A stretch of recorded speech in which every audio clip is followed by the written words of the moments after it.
Welcome to our podcast. This is Friends on Fire. I'm Mike. I'm a lifelong devotee of financial independence. I even wrote a book about it.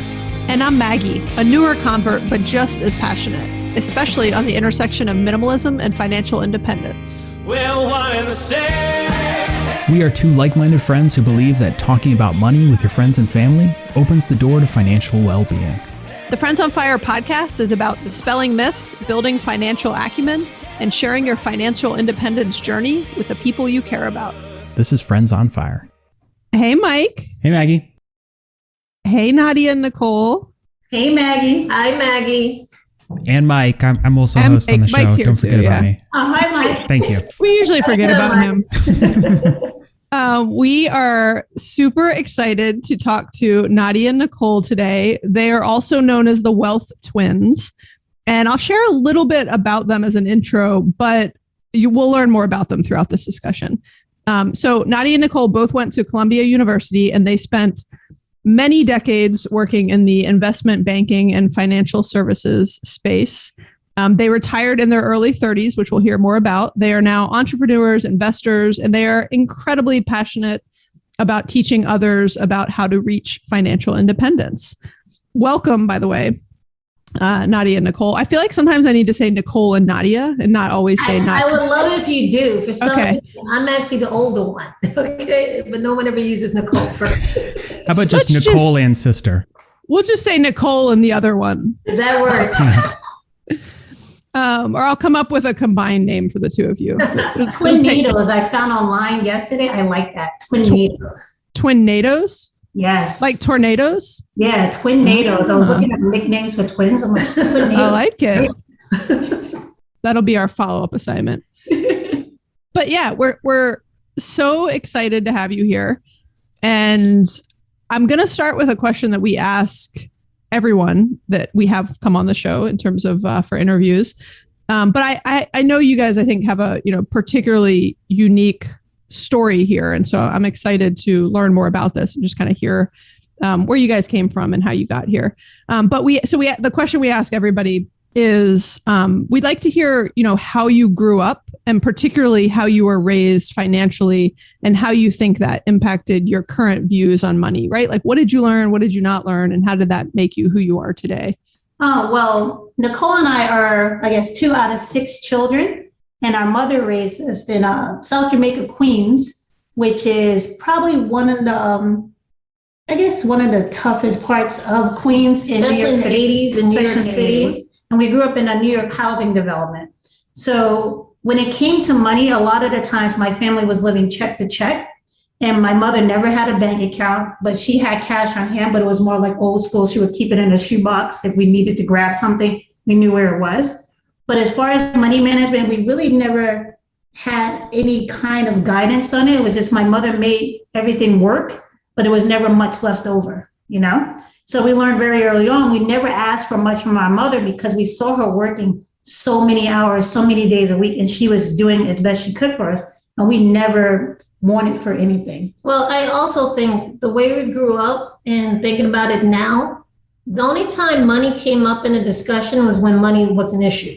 In terms of when the issue of money was leading to bigger problems. Yes. I remember once when we were facing eviction, and my mother worked 7 days a week, but it was still, she wasn't making a lot of money. So there were still times where money was so hard that you might face eviction.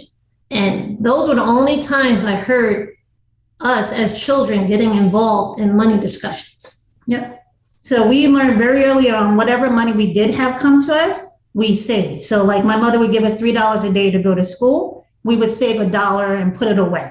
So that got us into the habit of saving very early. And then we noticed like, hey, if something came up, we didn't have to ask our mother for money. We had it on our own. So that took some of the pressure off her and we just did well in school. So our thing was, okay, how can we change this? So the only thing we knew was do well in school, change your environment, and then you can get a better job to change your circumstances. And I think that's also because our mother wouldn't let us work.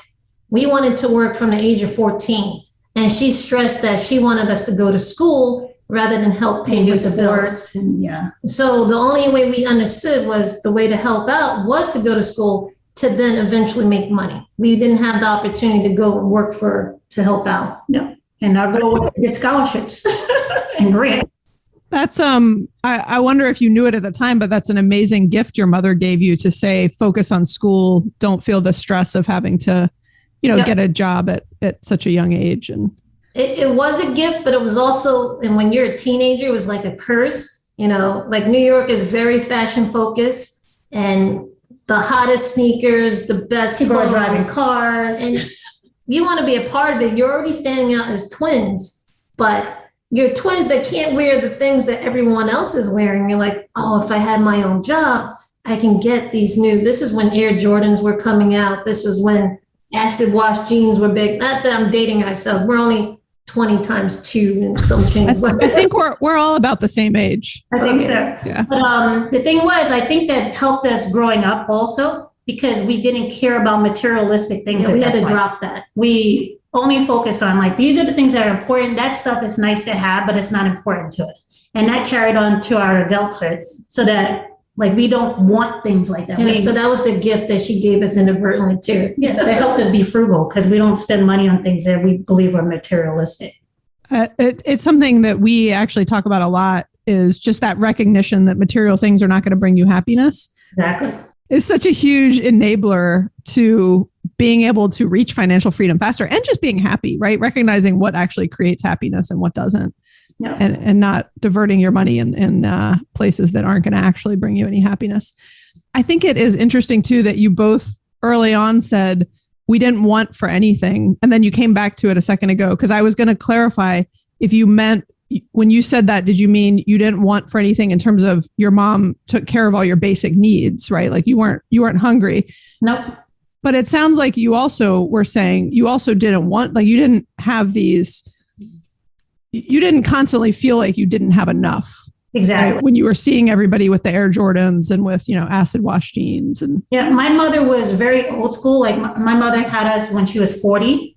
And she basically was like, okay, you're wearing these dress shoes. Like she dressed us in business casual to go to school. Yeah. So at that point, like you're not getting, like we were the only ones allowed to wear jeans, and we didn't get to wear them until like 6th grade or junior high school. So she made us very tough cookies by saying, listen, you're going to be different right from the beginning. So it was, you're going to wear these pants and these dresses and, these types of shoes. And if no one likes what you're wearing, then they can buy it for you. So you start learning how to put on that thicker armor, so it makes you become a leader, but also you start following your own thing rather than being, trying to keep up with everyone. Yeah, trying to keep up with the Joneses. She made a very big point. You're not going to keep up with them. I like that parenting line. I might try that on my kids. Like, oh, if your friends don't like it, why don't you ask them to buy it for you? Oh, yeah, That was all the time. That was always her answer. I love it. And it was funny because I remember one time in 5th grade, our teacher brought us up to the front of the class and was like, you see Nadia and Nicole, you see how they dress? You guys should be shooting for this. I'm like, we had like sweaters with a button down shirt on and slacks. And we dressed exactly alike. Yeah, was that by choice or by your mom's design? Oh, my mother was like, I have twins as my last kids. You're dressing to dress, and twins should dress the same. Yep. So you're going to dress the same. Management. When did that stop? Because you are wearing different shirts. It stopped 18. The first year. It stopped sophomore year of college. Because at that point, you're like, no, you figure out what we're wearing today. And it's like, no, it's your turn to figure out. So it just made it easier. So after first year of college, when people didn't realize we were twins because we had separate schedules, and they were like, how did you get over to this side of the campus so fast? And I just saw you over here. I'm like, okay, people need to know we're twins. No, I wanted to break that for so long. So did you have the same hairstyle at that time in college? Yeah. Okay, because I was going to say the different hair definitely helps right now. Speaking of college, maybe can you help us with the transition? Because I think a lot of people would find this to be a pretty dramatic transition from South Jamaica, Queens to Columbia University. Like, how did that come about? What was your decision process like? How did you make it happen? Oh, so the decision was pretty easy. They gave us the most money out of all the schools that we applied to. No, That but helps. also we only applied to New York schools. Yeah. Because we didn't want to leave our mother, so we wanted to be close enough to be able to come home once in a while or on the weekends and see her, because we're like, oh, we're leaving her with an empty nest and we're her babies. So we only applied to New York schools. I think the furthest one was probably upstate New York. Yeah. But they gave us the most money, and we did a lot of sports and a lot of scholarships. And one of the things we learned was, if you are in high school and you don't have any money, if you get a job in the financial aid office at your high school and where the counselors are, you will be first in line to find out what scholarships and stuff are available, so you can apply for them. Smart. And that's what financial aid is available. So we made it our mission, like, we're going to get somebody to help us pay for school. But when we got to Columbia, it was a shell shock. we had all these kids from private schools, and we went to public not schools. just private, there was a lot of rich students there, foreign students there. And at the beginning, we didn't appreciate it. We were very strong-minded kids, and we thought we knew everything. Like, you couldn't tell us anything. We were straight New Yorkers at the time. And to see kids from all around the world eating different things, at first we made fun of it, but then that helped open up our palates. We used to, like, in school, studying things like that, we never did. Grades came easy to us. But once we got to Columbia, That changed. that changed. We were reading 150 pages a week or a day. or trying to keep up. So it was I think the first year you almost failed. I didn't fail. It was the first semester. Might be she almost got a B. That might have been almost. The first semester, I got like a 2.6 because I didn't realize there was something called a syllabus. I went to New York City public school. I didn't know what syllabus was. I'm like, how do you guys know what to read? How do you know? And they were like, didn't you look at the syllabus? I'm like, oh my God, I didn't even know. So after that, I made it onto the dean's list every semester after that, because I figured out, you need to get your act together and I never got grades that low. So that changed. So there was an adjustment period, but it was still good that we were in New York, because we had a lot of friends from high school who also got into Columbia too. So, and they were similar backgrounds, like, we were all like first generation college. First generation college. But we had friends that we knew from Queens going into Columbia too, and we met a lot of people within our dorm.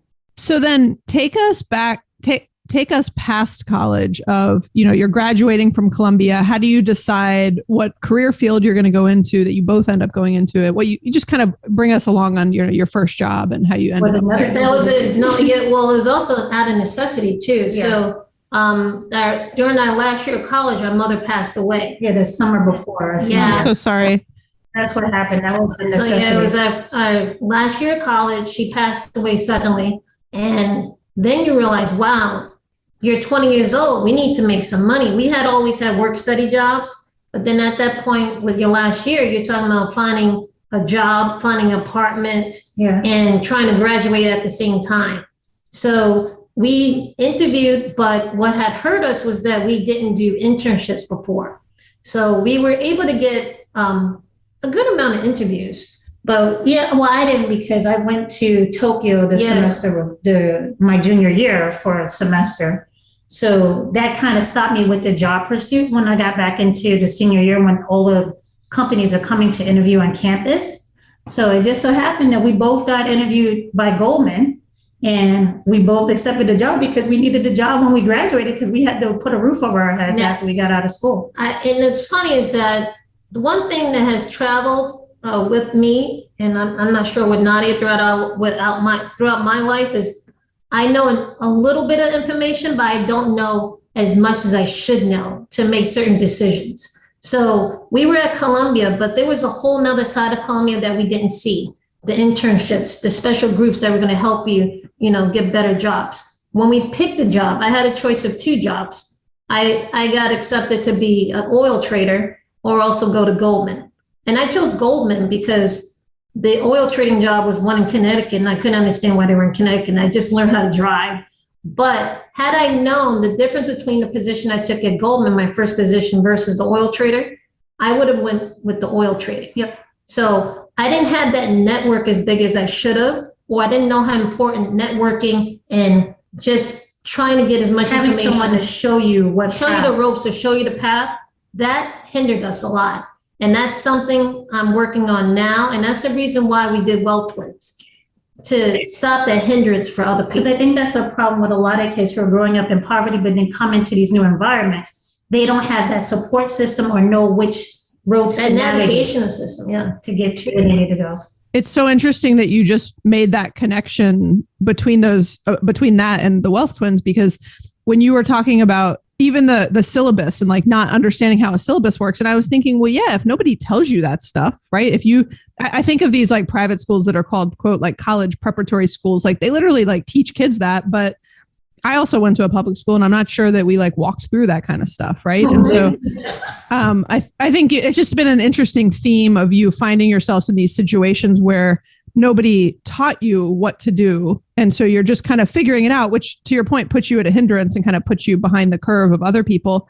And I love the connection that that's what you are now doing, which we'll talk more about. You'll be surprised that so many things that we take for granted can be such a leg up for other people. Yeah. Well, it's what privilege is. Yeah. But a lot of people let me see like that. Like I said, like just learning how to open a bank account. Your parents having a bank account is a leg up. Yeah. But you know, it's funny though, like we didn't have we weren't able to navigate certain things because of the privilege. But on the other end, there's a privilege that you have when you're poor of knowing certain things that you don't know because you never experienced it. You know, we know how to navigate other type of systems. I know when I'm in a room with certain people how to behave, or, you know, those different things. We have different skills. Different skill set. Like we have more survival skills and more like I can function in different types of groups, you know? Yeah. But like when it comes to like credit, like no one in our family had a credit card. So there was like no debt. It's like, okay, if you run out of cash, you have no cash and you have no money. Yeah. So I guess that's a good thing too, because we never. So you learn different things. So, but now I think we're on both sides of the coin now, where we know a little bit about each side. So I think that gives us a unique perspective. Yeah. So continuing on the story of your life, I found it very interesting that you spoke very modestly about going to Columbia, one of the top universities in the world, and then getting a job with Goldman, one of the top companies in the world.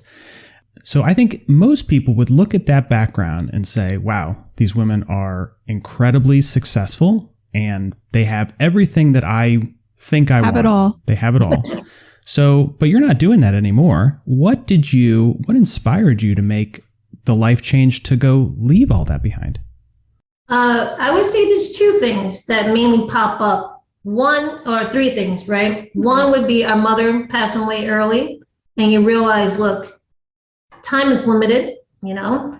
We were on Wall Street during September 11th, and we were in the buildings, not the World Trade Center, but we were about 5 blocks away. Wow. Down there at the time, we had to get out of Manhattan, and it took us like 6 covered hours. in dust, like it was crazy. So that was an experience that makes you think, okay, I still remember being in the office and going, am I going to die with these people? I don't want this to be the last day.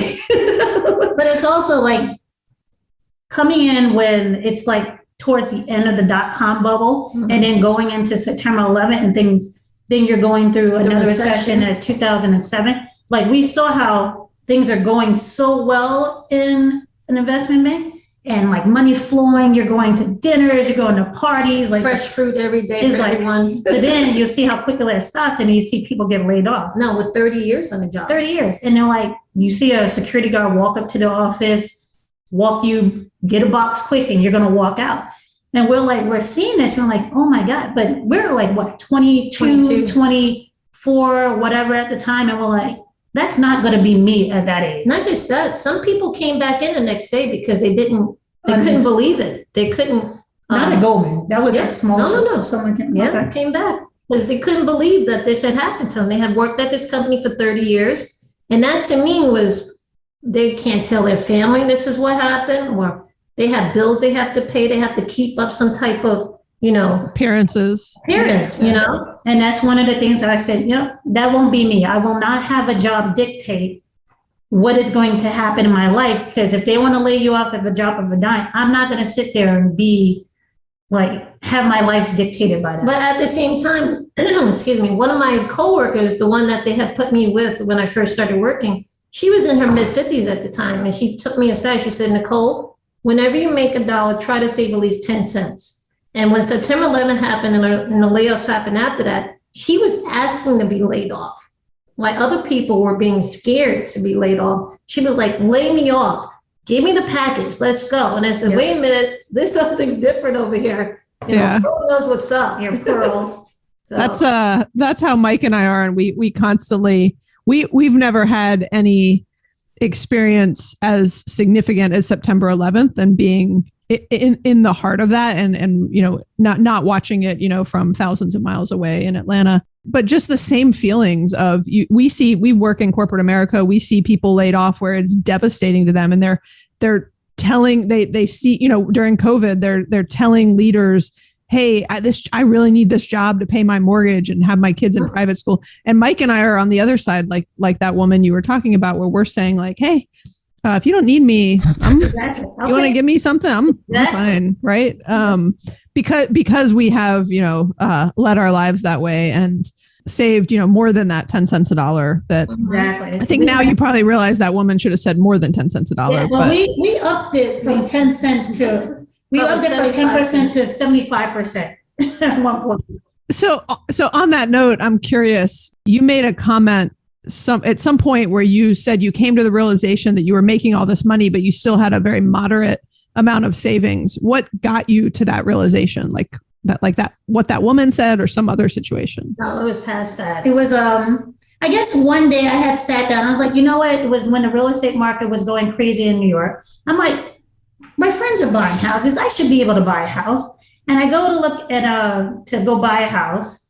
And I had just canceled a credit card because I had paid a bill late and they hit me with like a $40 late charge. Like, I'm not paying that. You know what? Cancel this card. I don't use it anyway. So it tanked my credit score because it was like my longest held credit card. So when I went to go get a house, I'm like, oh, my credit score is in the 600. I didn't even pay attention at that point.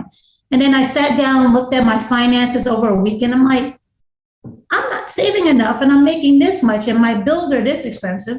Where's your money going? And it was going to eating out, this going to traveling, this going anywhere. Was this before kids too? Oh, way before kids. Yeah. And I was like, you know what? You need to rein this in. We were making more than my mother made on her job after working there for 25 years. We were making in our first year. And it wasn't a lot. All of our brothers and sisters. Yeah. And we were only making what, 40, 50,000 at that point. So like, my mother was able to take care of three of us on like 35,000. I'm making 50,000 by myself. Why can't I save more money? Yeah. So I started putting away more money. Nicole was doing the same. And then anytime we got a raise. You also said that you went to ATM machine one day. Oh, I went to lunch down in the Goldman cafeteria. And you know, there's an ATM machine. So I go there and a person in front of me had left their receipt. So me being nosy, I see the receipt and it had like over $100,000 in the bank account. I go, oh, that's completely different than what I have. I said, new goal, I'm getting that in my bank account. So anytime I got a raise, anytime I had bonus or any money coming in, I started putting it away. And I said, I'm going to be able to get myself a house. And at that point, it shifted from, I don't need a house right now. I'll shift to making sure I'm secure enough. So when the market starts dropping down with the real estate, I can have a better deal on a house if I wanted one. Mm-hmm. And I think we also were saying because of the people being let go after 30 years on a job, we became loyal to the check, not to the company. Oh, yeah. So we felt we were doing too much work and not getting paid enough. So we both made it a mission to go get another job. So going back to kind of what you were talking about earlier of you having all these realizations and just seeing all these other people around you, from the ATM receipt to, which is, by the way, I would have also looked at, to just all the different kind of moments where, you know, somebody, you observe something or somebody saw something that seemed like it was helping you to kind of pivot your mindset. What was the point where you finally were like, I'm going to leave and I'm going to quit and I'm going to... Oh, Nicole had a very defining moment. Yeah, you know, none of my turning points actually come from good places, I guess. I don't know. Or is it decision time? So I came into the office one day and I was told, hey, Nicole, come into the office. Let's talk. And then he said, well, we're going to promote so-and-so. And she thought she was getting promoted. I thought I was getting promoted. I came in all happy and stuff. And they said, we're going to promote so-and-so. And I was like, I don't think I could accept this. And my boss said, you can and you will. The guy was more junior. Yeah, he was 2 years junior to me. And he had worked 2 years less than I had. And they gave me the rationalization that I had gone on vacation. And during the 10 days I was on vacation, people were calling his name. So that was the justification as to why he should be promoted instead of me. And I felt that was the second time I had been passed over. And I felt that I was good enough to train everyone, but I wasn't good enough to be promoted. And since I had saved up money and I had kept my expenses low, I said, you know what? I went outside. He told me to go outside, collect myself, and come back and, cheer him on at the meeting. I went outside and I called HR and said I quit. And I shocked the whole group when I did it. But I was able to do it because I said I have no children at the time and I have enough saved that I can do something else until time. How old were you, like, roughly? I was 25. Oh, okay, so this is pretty early on. And no, okay. I wasn't financially. I guess I had at least 2 years of savings on me. But I wasn't. You were in MBA. I was in MBA school, but business school. But the job was actually paying for most of it too. So I didn't think about that. I quit that day. but yeah, it just came like, why am I here? I'm not happy. I'm not getting promoted. What am I staying here for? And I felt I was being pigeonholed. And I said, if I don't leave now, I'm not going to leave. And you get to this point where you're like, oh my gosh, I'm at Goldman. Who's going to want me? Where am I going? I'm already at the top. Where do you go from here? What's going to happen? And I mean, the first week I panicked. And then afterwards, I was like, you know what? This is not so bad. So you doubled up on your courses. I doubled up on my courses to graduate earlier. At the time, I was so stressed out that I was having heart palpitations and my skin was discoloring. And once I left, I lost, I want to say 30 pounds. And I said, Nadia, you should try this. You should get out of here. And she's like, I can't leave. And I said, listen, I'm starting to interview with these different companies. You should check it out. I'm going to show you how to interview. And then Nadia got the job and we instantly doubled our pay just that. I like quadrupled my. No, you didn't quadruple it. You're at least 100% more. It was definitely 100% more. When she left. And then she became happier too. And we ended up getting jobs that gave us respect plus responsibility. So I think I would love it for it to be a happy occasion for me to have made some of these decisions. But I guess when my back is against the wall, being financially secure helps you make that decision easier. Yeah, you wouldn't have walked had you not been saving and had, like you said, 2 years of an emergency fund set up. I imagine you may not have walked out of that job because you would have felt trapped. I probably would have, because that's the advantage of growing up poor. My father, who never had a real stable job, I knew that I could always get another job. A job is a job. A profession is something different. But I never thought, because of the certain skills we had, maybe the gift of gab, maybe something else, I never worried that I would not get a job. Yeah, that's interesting. That's your, I can't remember what word you guys used earlier, but it's the word I use a lot, which is almost like your scrappiness, right? The fact, and I don't mean that in a bad way. I mean that, like, I consider myself very scrappy of like, there's a confidence that you can always find something else. Even if, like, I often think, I'm like, even if I had to go work like a hourly retail job again that I worked in, high school or college, like I could make money. I could always have enough money to survive. Yeah. One of the things we like to say, like from Tony Robbins, is you don't run out of resourcefulness, you run out of resources. So as long as you're resourceful, you'll always be able to make something happen.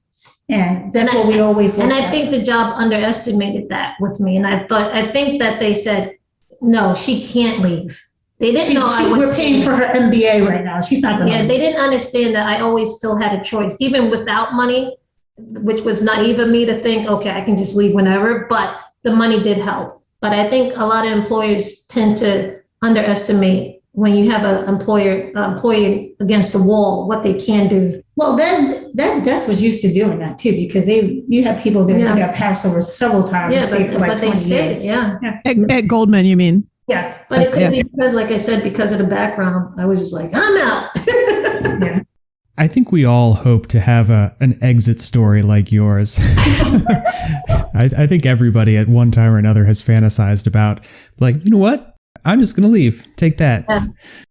It was like the best day and the worst day, because when I walked out, I had so much stuff. This is a tip for anybody. Yeah. If you think you're going to ever do that, make sure you don't have too many things at your desk. Keep it light, minimalist. Right. Yeah. Don't have pictures of your family all over your desk. Yeah. Don't have extra pair of You shoes. gotta carry that stuff out with you. And my bag broke. It's not the walkout scene you want where you're like dropping your stuff everywhere. It didn't break until I was a block away from the Oh, car. that's good. Nobody has to know that then. No one knew that. So one of the themes that Maggie and I touch on both in our episodes and with other interviews is that a lot of good can come from corporate America or working in an investment firm. And I think a lot of people who consume financial independence blogs and podcasts are really just focused on, let me just get this over with as quickly as possible and not try to get any of the benefits that can come out of working. And so I'm interested from your perspective, knowing that, you know, it ended up not being what you wanted. And I think we all share that belief. But like, what were some of the things that you benefited from? What did you learn from this experience, and what have you taken with you into your current life? Well, one thing I would say was the work ethic. Being in Goldman, it's one of those places where the culture is just, I don't understand how people don't respond to emails. If you don't respond to emails within an hour, the work ethic that it takes to stay there is on the next level. And I do appreciate that. Learning how to become organized, learning how, to figure out problems very quickly. You have to be very entrepreneurial. No one's going to really teach you the ropes there, Yeah. I would say another thing is having that access to a lot of individuals who you see were at the same places but living two different lives. You might have some that are doing very well and some that were not doing very well. So being around people who, one of my bosses, another one took me aside and taught me about 401k plans. And he told me about compounding. And right after he showed me that, I was able to open up my 401k. So I opened up my 401k at 21. 21. So and then she called me and she's like, Nadia, this is what this is. This is why they're matching it. So why are we not putting money in it? So like, okay. Having people who are focused on their finances definitely helped out. And I would say just what I learned from not being promoted, I had some fault to that. I was coasting too much. And I had to sit back and say, why were they calling his name? What was going on there? And I realized that he was a dedicated learner. So I have taken that with me from to every position I went to afterwards was, how can I learn as much as I can about this very quickly and not just learn my role, but learn how my role fits into the bigger picture. And I think that was something that it took something hard for me to handle, but came out being a better for it. Yeah. And also after we left investment banking, we went into consulting. We were still in investment banks, but when you go into consulting, you're basically an entrepreneur. So you're learning something new on the fly. You're speaking to different people. You're managing teams. And that has helped us a lot with running the Wealth Twins too, because we have a lot of confidence in our abilities, because when you go to a client site, you're like, here, make it happen. So you got to pull resources from wherever, you'll get it done and you'll make sure that it's on time and it meets a deadline. So I think that's something that we both gained from corporate America. And I think when you don't have that level, attention to detail too. Yeah, attention to detail. Yeah, definitely from consulting, and a level of accountability because you have other team members and your client like, hey, this needs to get done. You will learn how to do stuff under the gun and make it look pretty good too. Yeah. That's so interesting. Those are great insights. Many I've seen myself. I'm curious on the flip side, are there things that you observed and experienced that you want to, do the opposite of, and the bad side where you'll say, I've seen that, I'll never do that myself? Just in corporate America in general? Yeah, just before you were working for yourselves with the Wealth Twins. I think don't let anybody break your confidence. Because I think that's a way for people to hold you down in a job and make you think that you need that job and stay there by saying, oh, this is not done. And they'll try to break you down a bit more. So like, oh, maybe I'm not doing a good job. Maybe I should do it this way. Oh, yeah, I should be lucky to stay here. Don't let their belief impact your belief of yourself. You have what it took to get that job. You still have it. It doesn't leave you once you have that job. And another thing is that you will maybe not be as appreciated, or you'll be taken for granted very easily if you let it happen. So don't try to make yourself indispensable. Work for yourself while you're in a corporation like that. Try to take as many trainings as possible. Try to make yourself a valuable asset. So if you do leave, you're bringing more value to the table when you do go to another corporation. Take advantage of that stuff, because if you don't, you're pigeonholing yourself, and you're not going to get as paid. You're not going to get paid as much as you should, because you didn't add those extra skills to your skill set. I would also say, once we hopefully get big enough, knock on wood, when we get employees under our belt, if you're doing a particular function, if we have 2 or more, we're going to pay the same amount. Yeah, We're not going to have people doing the same job getting paid differently. exactly. To be fair pay. So you touched on your current activities. Can you share a little bit more about how that started and then what you're working on? So how did Well Twins start? Well, I decided to stay home with my children. So I have 3 children, and Nadia, she decided to become a business owner and run her own cafe. I stay home with my children too. Yeah, so When you work in consulting, you really don't have control over your hours. So I was pregnant with my first child, and I was traveling 5 days a week. And I said, one of the things that happened was I had difficulty with my pregnancy. And I said, you know what? I can't travel like this. And before that project, they had me in London for 6 months. I said, I can't have a family and I'm flying around the world like this. I can't do this. So I want my time to be my time and be able to stay home with my children. My mother wasn't able to go to, well, she did go to everything that we needed her to go to, like graduations and band performances and things like that. But we wanted to be able to do that for our children, and we wouldn't have been able to do that in the careers that we had. yeah, so we also changed our expenses because of it too. Yeah. When we became dual income, we decided to see how we can drop expenses, that everything can be paid with one income. Yeah. So that led to being a stay-at-home mom, and having gone to Columbia, having had a business degree, an MBA, and used to being the person that was always independent and stuff, I said, you know what, I can't see myself being a stay-at-home mom forever. Once these kids go to school, I couldn't envision myself just, staying home, even though it's a fantastic. It's the hardest job I've ever had. It's the hardest job in the world. Yeah. But I said, what's going to happen when these kids turn 10? What's going to be for me when Nicole wants to take the front and center role again for her life? And I started thinking about, I want a job where, not even a job, I want to do something next in my life that's going to allow me to have some freedom, allow me to work anywhere I want to in the world, and be able to spend time with my kids and my family. And help other people. And help other people, because I realized I had started other businesses before. And one of the things I realized that if I couldn't do it just for the money, it had to be something that could help. And I had always thought one day I would become an advocate or so, because I always thought the access of information was a big thing that can change lives. So it ended up with all those things combining that we would get into, the social media, content providing space. Yeah. And it just so happens we love talking about money. And we're like, and I'm always like, we would grab anyone who we're like, look, you need to be doing this. Yeah. So like, well, why don't we just start our you guys aren't listening. Let's see if we can speak to more people. Let's see if someone's Yeah, we can relate. One of the things that I love about your YouTube videos, which are also on different social media channels, is you really break down a topic in very, very, like when you talk about access to information, you break it down in incredibly simple and clear steps. So, for example, people will say things like I was joking before we started that in one of your recent videos, you say market orders are for suckers. And I was like, ooh, I've done some market orders before. I will never do them again, though, thanks to YouTube, because I am not a sucker. So that's good.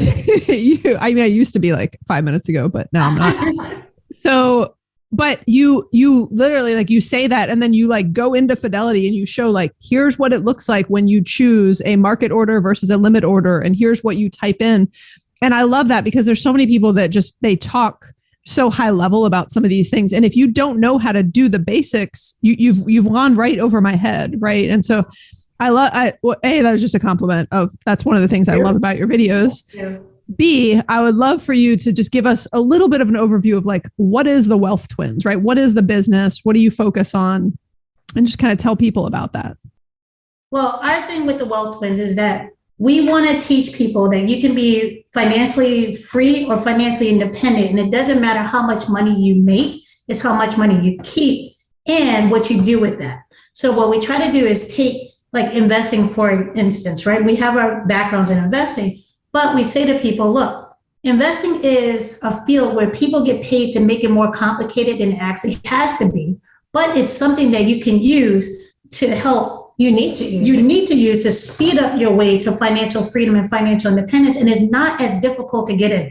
And right now they're making it very easy for the individual investor to start trading, to get started and start investing. And our thing is, the earlier you get in, the more you can benefit from it. It doesn't matter how much you put in. So our job is to make it as simple as possible so that if one of our kids knows how to do it, then we succeeded. So that's why we make our videos very simple to understand and step by step. I think where we say it in some things, we're trying to start a revolution. We want to help the people that were like us. It's not about that you're not working hard. And I think a lot of people misunderstand that somebody might not be able to change their social class because they said they're not working hard enough, where it could be they don't know where to look. They don't know what questions to ask. They don't know who to turn to. Yeah. So with YouTube, with Facebook, with just online in general, has opened up a whole new world. I don't know where we would be had we had YouTube or something when we were growing up. Yeah. Because you don't have that person in your proximity. You don't have that person you can talk to and ask this question because most of the people around you don't know or have that information themselves, So if you're like, I know there has to be more. We're trying to be that more. Like, ask us the questions. We want to help you because we've been there. Because we said there were some people, and I still know some people who never traveled outside of New York, maybe not even outside of their borough. And just teaching them, we first tried to teach them with travel. Nadia and I have traveled to over 30 countries. Just to teach people, hey, there's something more out there. And you have to just see it. And we're just trying to bring that message to as many people as possible. There's something more. If you think there's something more, we're out here. You just have to find us.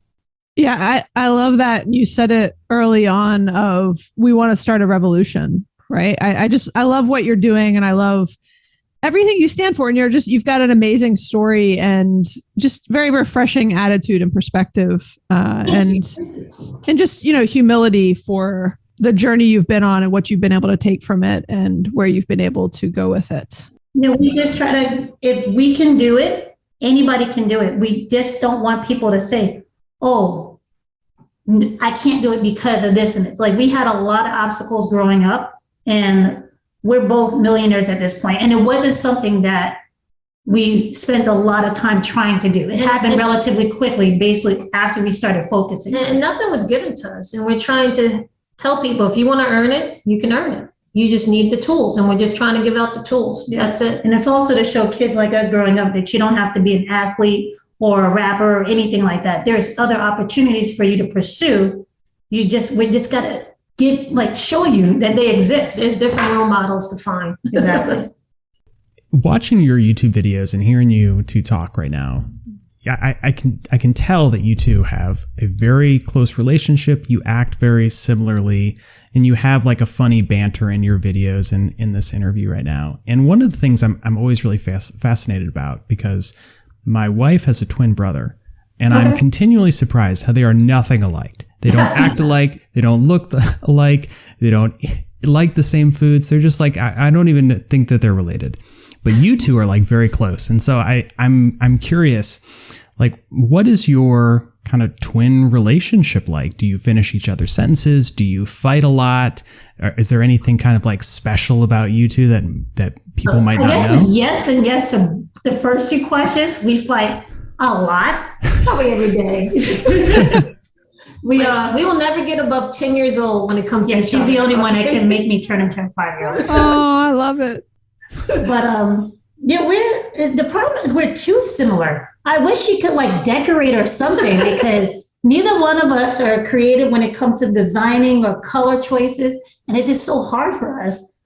But I guess we're each other's best friend because we travel along with each other all the time. Which we hate to admit that we're each other's best friend, but it's pretty much the truth. And I think because even from growing up, we had to travel an hour away to go to school. So we've always had each other's back because it was just Nadia there all the time. Yeah, vice versa. Like our father was in and out of the picture, and I won't get into that situation, but my mother and Nicole and I had a very close relationship. So it was always the three of us, So it was more like, even though we fight, we would do anything for each other, So that's how we have a strong relationship. And I think when it comes to twins, I think a lot of twins try to shun the other one because it might not be cool to be a twin. Oh, you're not an individual. Oh, you guys are twins. Oh, so you think it is and I think twins try to get away from that. They don't want that attention.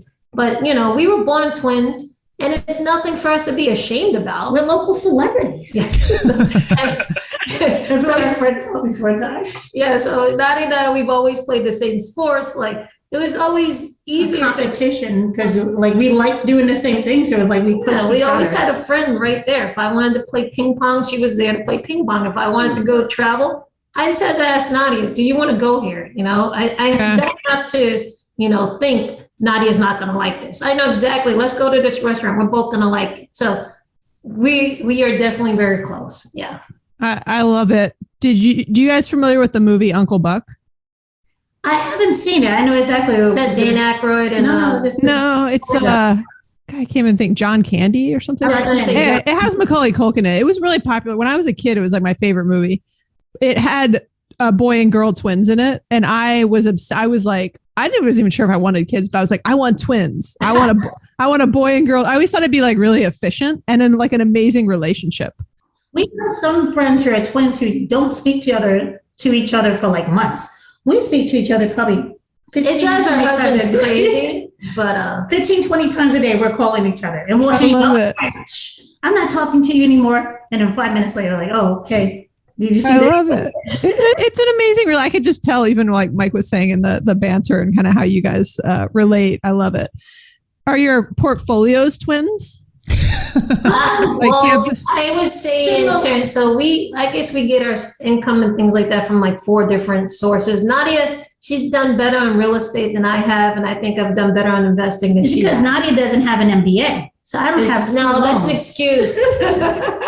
I don't have loans. She doesn't have loans, but she did better on real estate than I did, and I did better on investing than she did. So they're pretty similar. That's funny. Okay, I know we've taken up a lot of your time. We've really both enjoyed this discussion. I love it. I love this opportunity to get to know you better. So I think a fun way that I would want to wrap this episode up, and we've never done this before, so we'll see how it works, is we're going to do a speed round. And I'm going to say a word or a short phrase to both of you. Well, I'm going to say it to you at the same time. But you each get to come back with one word of what this makes you think of. What you think of it, what makes you think of one word, or a compound word if you really need it. Okay. And you each get one. And maybe we'll toggle on. You guys can work it out on who goes first each time. Okay, you ready? We're going to go first since you're older. Oh, okay. She's older by a minute. How old? 2 minutes. 2 minutes. Okay. I'm sure you always reference that though. No, my mother did. I didn't understand that. But okay. Keeping Up with the Joneses. Ooh, broke. You get your. Oh, I gotta go too. Yeah, you both go. Materialistic. Okay. Bitcoin. Let's go. Dollar cost averaging. Social media. Love it. Facebook only. Twins. Awesome. Yes, why not? South Jamaica Queens. South side in the house. Always and forever. Commission-based financial planners that take a flat percentage of everything. Stay away. No, thank you. I like it. Love it. Your mom. Great lady. Best mom. Oh, I love it. Better than me. Better than me. They don't make those anymore. Yeah. That's awesome. I'm sure she is very proud of both of you and the families you're raising. Thank you. Well, that's it for us. Is there, the last thing, is there anything we haven't asked you today that you really want to share with us or our listeners?